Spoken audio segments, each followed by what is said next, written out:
વાઘોડિયા બેઠક પરથી મધુ શ્રીવાસ્તવે અપક્ષ ઉમેદવારી પરત ખેંચી કોંગ્રેસને સમર્થનની કરી જાહેરાત। 100% લડવાના અને જીતવાના દાવા કરનારા મધુ શ્રીવાસ્તવે પાછી પાની કરી લીધી। 18 એપ્રિલે ફોર્મ ભરી આવ્યા પણ છેલ્લા દિવસે જઈને પાછું ખેંચી લીધું। ફોર્મ પરત ખેંચ્યા બાદ શ્રીવાસ્તવે દાવો કર્યો કે ક્ષત્રિય સમાજના સમર્થનમાં તેમણે ફોર્મ પરત ખેંચ્યું છે।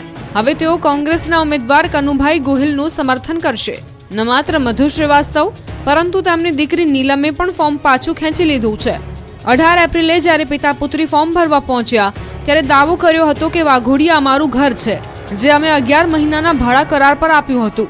જો કે આખરે મધુભાઈએ હવે દીકરી સાથે પોતાનું પણ ફોર્મ પરત ખેંચી લીધું છે અને કોંગ્રેસના ઉમેદવારનું ખુલીને સમર્થન કરવાની જાહેરાત કરી દીધી છે। ક્ષત્રિય સમાજ માટે હું જ્યારે બી ચૂંટણી વાઘોડિયામાં લડ્યો છું, ક્ષત્રિય સમાજના આગેવાનોથી, આદિવાસીના આગેવાનોથી અને ઇતર કોમના લોકોના આગેવાનોથી હું ચૂંટણી જીતતો આવ્યો છું। 6 વખત જીત્યો છું। રાજકોટમાં પરેશ ધાનાણીનો અનોખો અંદાજ, હાથમાં લીંબુ લઈને કર્યો કટાક્ષ।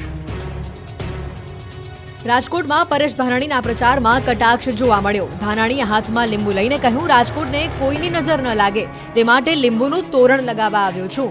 ભાજપના ઉમેદવાર પરસોત્તમ રૂપાલા સામે કોંગ્રેસે પરેશ ધાનાણીને મેદાને ઉતાર્યા છે। ઉમેદવારી ફોર્મ ભરતાની સાથે જ રાજકોટ લોકસભા બેઠકના કોંગ્રેસના ઉમેદવાર પરેશ ધાનાણી પ્રચારમાં જોડાઈ ગયા છે। ધાનાણીએ શહેરના જુબેલી ગાર્ડનથી સોરઠિયાવાડી સર્કલ સુધી પદયાત્રા યોજી। જો કે આ દરમિયાન તેમણે હાથમાં લીંબુ લઈને પ્રચાર પણ કર્યો છે।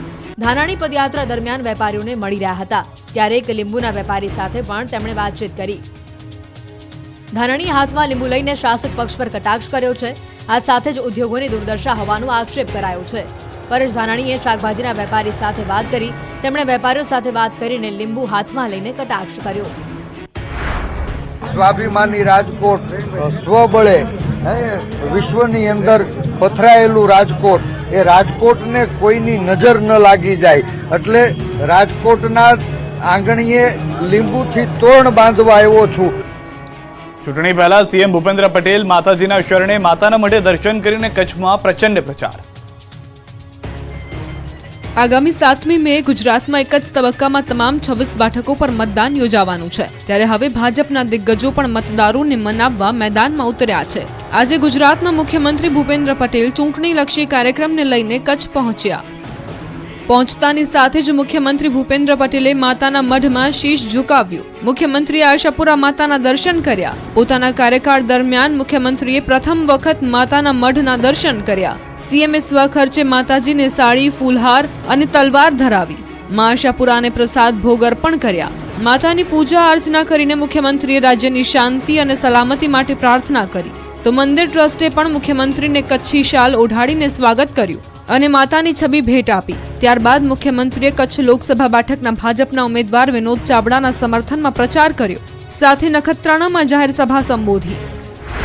કે આપણે વોટ કોને આપવાનો છે એ ક્લેરિટી સાથે મતદાન થવા જઈ રહ્યું છે અને એટલે જ દરેકના મગજમાં છે કે માન્ય નરેન્દ્રભાઈને ત્રીજી વખત આપણે વડાપ્રધાન બનાવવા જઈ રહ્યા છે અને કેટલા પાર 400 પાર સાથે બનાવવા જઈ રહ્યા છે। અધરક મનસુખ માંડવિયાએ ધોરાજીમાં ધુઆધાર પ્રચાર કર્યો, લોકોને જંગી મતદાન કરવા અપીલ કરી। પોરબંદર લોકસભાના ભારતીય જનતા પાર્ટીના ઉમેદવાર મનસુખ માંડવિયાએ ચૂંટણી પ્રચાર તેજ કર્યો। પોતાના મત વિસ્તારના ગામડાઓ ખૂંદીને માંડવિયા લોકસંપર્ક કરી રહ્યા છે। આ દરમિયાન ધોરાજીમાં લેઉવા પટેલ સમાજે મનસુખ માંડવિયાનું ભવ્ય સ્વાગત કર્યું। મોટી સંખ્યામાં ઉપસ્થિત લોકોએ મનસુખ માંડવિયાને ફૂલડે વધાવ્યા। મનસુખ માંડવિયાના આગમન થતાં જ સમર્થકોમાં ભારે ઉત્સાહનો માહોલ છવાયો। આ દરમિયાન ઠેસિયા પરિવારે મનસુખ માંડવિયાનો સન્માન સમારંભ યોજ્યો, જેમાં માંડવિયાએ લોકોને વધુ મતદાન કરવા અને કોરોના કાળમાં સરકારે લોકોની કેવી રીતે મદદ કરી તેનાથી માહિતીગાર કર્યા। સાથે જ વધુ મતદાન કરવા માટે અનુરોધ પણ કર્યો। આ પ્રસંગે પોરબંદરના પૂર્વ સાંસદ રમેશ ધડુક અને પૂર્વ કેબિનેટ મંત્રી જયેશ રાદડિયા ઉપસ્થિત રહ્યા હતા। આ તરફ ભાજપના ઉમેદવારોએ પણ પ્રચાર તેજ કર્યો। જામનગર અને બનાસકાંઠામાં ચૂંટણીનો ઉત્સાહ। ચૂંટણીનો માહોલ જામ્યો છે, ત્યારે જામનગર લોકસભા વિસ્તારમાં પણ ધમધમાટ જોવા મળ્યો। જામનગર લોકસભા વિસ્તારમાં આવતા 78 અને 79 વિધાનસભા ક્ષેત્રમાં ભાજપ ઉમેદવાર પૂનમબેન માડમના મધ્યસ્થ ચૂંટણી કાર્યાલયનું ઉદઘાટન કરાયું। આ પ્રસંગે કોંગ્રેસ અને આમ આદમી પાર્ટીમાંથી ચેડો ફાડી કાર્યકરો ભાજપમાં જોડાયા. કાર્યાલયના ઉદઘાટન પ્રસંગે સાંસદ ઉમેદવાર પૂનમબેન માડમ, ધારાસભ્યો દિવેશ અકબરી, રીવાબા જાડેજા, શહેર ભાજપ અધ્યક્ષ વિમલ કગથરા અને જિલ્લા ભાજપ અધ્યક્ષ રમેશભાઈ મુંગરા સહિતના નેતાઓ ઉપસ્થિત રહ્યા હતા. આ તરફ બનાસકાંઠા જિલ્લાના ડીસામાં મહિલા સંમેલન યોજાયું, જેમાં બનાસકાંઠા લોકસભાના ઉમેદવાર રેખાબેન ચૌધરીને જીતાડવા ભાજપના મહિલા હોદ્દેદારો દ્વારા આહવાન કરવામાં આવ્યું. સંમેલનમાં ભાજપના રાષ્ટ્રીય મંત્રી અલકાબેન ગજ્જર, પ્રદેશ અધ્યક્ષ દીપિકાબેન, બનાસકાંઠા લોકસભાના ઉમેદવાર રેખાબેન ચૌધરી સહિત ભાજપના મહિલા મોરચાની બહેનો મોટી સંખ્યામાં હાજર રહી. ભાજપના રાષ્ટ્રીય મંત્રી અલકાબેન ગજ્જરે નિવેદન આપ્યું હતું કે 100% બેઠકો પર ભાજપ જીતી રહ્યું છે. કોંગ્રેસ પર પ્રહાર કરતા જણાવ્યું કે જે લોકો શક્તિને નથી માનતા, જેઓ શક્તિનું અપમાન કરે છે, તેમને ક્યારેય પણ સનાતન અને સમાજ નહીં સ્વીકાર કરે. ભરૂચમાં જામ્યો ચૂંટણીનો માહોલ. મનસુખ વસાવાએ ચૂંટણી કાર્યાલયનો આરંભ કરાવ્યો. લોકસભા ચૂંટણી માટે ઉમેદવારી નોંધાવવાની પ્રક્રિયા સંપન્ન થતા હવે ચૂંટણી પ્રચાર કાર્ય વેગ પકડી રહ્યું છે. ત્યારે ભરૂચ લોકસભા બેઠકના ભાજપના લોકપ્રિય ઉમેદવાર મનસુખ વસાવાના હસ્તે ભરૂચ વિધાનસભા ચૂંટણી કાર્યાલયનો વિજય વિશ્વાસ સાથે આરંભ કરાયો. આ સાથે જ ભાજપ ઉમેદવારના પ્રચાર પ્રસારની પણ શરૂઆત કરાઈ. મનસુખ વસાવાએ પાછલા તમામ રેકોર્ડ તોડી ભવ્ય જીત મેળવવા કાર્યકરોને કામે લાગી જવા માટે હાકલ કરી. સાથે જ વધુમાં વધુ મતદાન કરવાની સૂચના આપી. વોર્ડ નંબર 4માં પ્રચાર દરમિયાન મનસુખ વસાવાનું દરેક સોસાયટી અને ગલીમાં ફૂલહાર અને ફટાકડા ફોડી ઉષ્માભેર સ્વાગત કરાયું. ભરૂચ વિધાનસભા ચૂંટણી કાર્યાલયનો મનસુખ વસાવાના હસ્તે શુભારંભ કરાયો. મનસુખ વસાવાના પ્રચાર પ્રસાર દરમિયાન તેઓનું દરેક સોસાયટી અને ગલીએ ફૂલહાર અને ફટાકડા ફોડી ઉષ્માભેર સ્વાગત કરાયું હતું. વસાવાએ દરેક બૂથ ઉપર 2019 કરતા વધુ 370 મતોના લક્ષ્યાંક સાથે 5 લાખ મતોથી વિજય થવાનો મંત્ર આપ્યો. શહેરના વોર્ડ નંબર 4 થી વાજતે ગાજતે પ્રચાર પ્રસારનો ધમધમાટ શરૂ કરાયો. દેશને મહાસત્તા બનાવવા તરફ લઈ જવા, મોદી સરકારના હાથ મજબૂત બનાવવા મનસુખ વસાવાએ હાકલ કરી. મતદાન જાગૃતિ માટે અંબાજીમાં અનોખો પ્રયાસ. મતાધિકારનો ઉપયોગ કરવાની લીધી પ્રતિજ્ઞા. લોકોમાં મતદાન અંગે જાગૃતિ આવે અને મતાધિકાર પ્રત્યે સજાગ બને, એ માટે અવનવા પ્રયોગો થયા છે. રાજ્યમાં ચૂંટણી નજીક આવી રહી છે, ત્યારે મતદાન પ્રત્યે જાગૃતિ લાવવા અંબાજીમાં અનોખી ઝુંબેશ શરૂ થઈ છે. મતદાન જાગૃતિ અંતર્ગત યાત્રાધામ અંબાજી ખાતે સહી ઝુંબેશ કાર્યક્રમ યોજાયો. અંબાજીમાં મતદાન જાગૃતિ અભિયાનમાં હું મતદાન અવશ્ય કરીશ તેના માટેની સહી ઝુંબેશ કાર્યક્રમ અંબાજી મંદિરના ચાચર ચોકમાં યોજાયો. અહીં સહી ઝુંબેશ કાર્યક્રમમાં મોટી સંખ્યામાં યાત્રિકો જે પોતે મતદાર છે ને મતદાન માટે સિગ્નેચર કરી સહી ઝુંબેશ અભિયાનમાં સહભાગી બન્યા. કાર્યક્રમમાં 80 થી 90 વર્ષ સુધીના વૃદ્ધ લોકોએ પણ ભાગ લીધો. અહીં સહી કરનાર યાત્રિકોએ જણાવ્યું હતું કે જે રીતે મા અંબેના દર્શન જરૂરી છે અને જે દાન કરતા હોય છે તેટલું જ જરૂરી મતદાન પણ છે, જે લોકશાહીનું આધારસ્તંભ ગણી શકાય. તે માટે લોકશાહીને જીવંત રાખવા મતદારોએ મોટી સંખ્યામાં મતદાન કરવું જોઈએ. મંદિરના અધિક કલેક્ટરે પણ આ અભિયાન અસરકારક નીવડે તે માટે પ્રયત્નો કર્યા. અંબાજીમાં અલગ અલગ વિસ્તારોમાંથી ભક્તો દર્શન કરવા માટે આવે છે.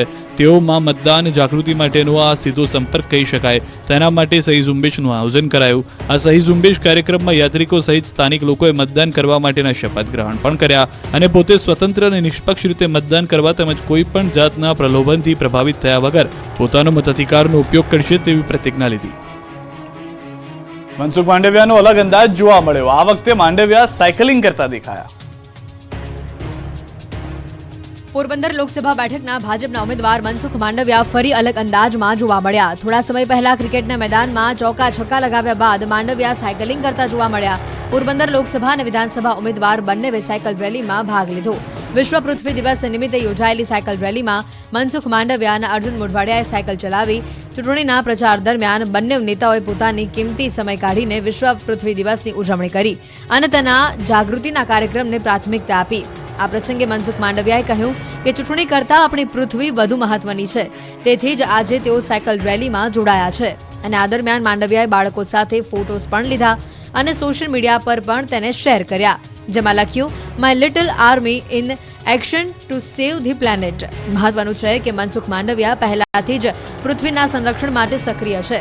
જ્યારે તેઓ સાંસદ તરીકે સંસદ ભવનમાં આવ્યા ત્યારે ક્લાઇમેટ ક્લબની શરૂઆત કરી હતી, જેમાં શરત હતી કે આ ક્લબના સભ્ય બનનાર સાંસદ સાયકલ પર સંસદ ભવનમાં આવતા જતા રહેશે. ભીષણ ગરમી વચ્ચે હવામાન વિભાગે આપી રાહતની ખબર. આગામી દિવસોમાં ગરમીમાંથી મળશે રાહત. કાળઝાળ ગરમીમાંથી મળશે રાહત. પવનની દિશા બદલાતા તાપમાનમાં ઘટાડો. આકાશમાંથી અંગદજાળથી ગરમી અને ભારે ઉકળાટભર્યા વાતાવરણ સહન કરતા લોકો માટે રાહતના સમાચાર આવ્યા. હવામાન વિભાગે કહ્યું કે હવાની દિશામાં ફેરફાર થતા થોડા દિવસ ગરમીમાંથી રાહત મળશે. પવનની દિશા બદલાતા રાજ્યના તાપમાનમાં આંશિક ઘટાડો નોંધાયો છે. રાજ્યના મોટાભાગના વિસ્તારોમાં તાપમાન ઘટ્યું છે, જેમાં કેટલાક સેન્ટરો પર તાપમાન સામાન્ય કરતાં પણ નીચું નોંધાયું છે. आने वाले अगले 5 दिन तक शुष्क मौसम का उम्मीद है और तापमान में अगले 3 दिन तक नो लार्ज चेंज है एंड लेकिन उसके बाद 4 दिन बढ़ने का उम्मीद है 2 to 3 डिग्री सेंटीग्रेड. આગામી 3 દિવસ સુધી ગરમીમાંથી રાહત મળશે, પરંતુ ત્યારબાદ ગરમીનો પારો ફરી ઉચકાવાની સંભાવના છે. એટલે કહી શકાય કે 2-3 દિવસ ગરમીમાંથી છુટકારો મળ્યા બાદ ફરી ભીષણ ગરમી સહન કરવાનો વારો આવી શકે છે. ભર ઉનાળે વરસ્યો વરસાદ, ડાંગ જિલ્લામાં અચાનક વાતાવરણ પલટાયું. રાજ્યના મોટાભાગના વિસ્તારોમાં કાળઝાળ ગરમી પડી રહી છે, પરંતુ ડાંગનો નજારો જરા જુદો છે.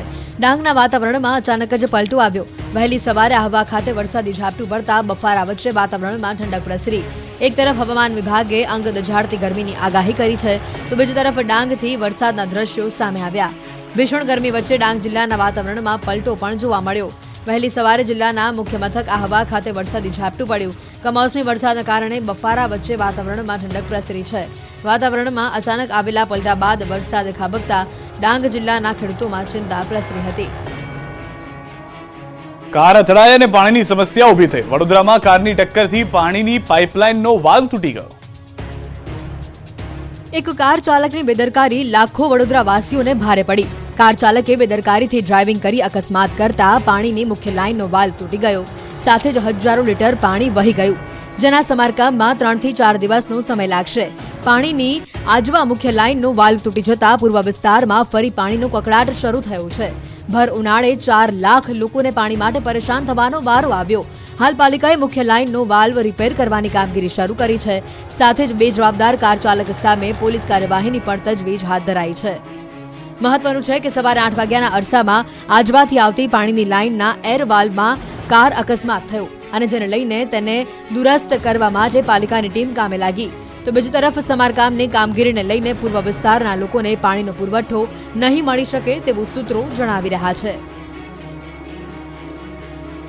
અમદાવાદમાં ભર ઉનાળે વધુ એક ભૂવો પડ્યો. મણિનગરથી જશોદાનગર માર્ગ પર ગુરુજી રેલવે ઓવરબ્રિજ નીચે શારદાબેનની વાડીની સામે મસ્ત મોટો ભૂવો પડ્યો. મુખ્ય અને ટ્રાફિકથી ધમધમતા માર્ગ પર ભૂવો પડતાની સાથે જ એએમસી દક્ષિણ ઝોનના તંત્રએ બેરિકેડ મૂક્યા. હજુ ગત માસે હોળી પર ગુરુજી રેલવે ઓવરબ્રિજથી કેનાલ થઈને જશોદાનગરના માર્ગ પર લાખોના ખર્ચે પાક્કા ડામરનો રોડ બનાવાયો હતો. તેમજ માર્ગ પર રસ્તાની વચ્ચે જ ભૂવો પડતા વાહન ચાલકોને સાવચેત કરીને તંત્ર બેરિકેડ લગાવીને કામ પૂરું કર્યા. મને સંતોષ માન્યો હતો.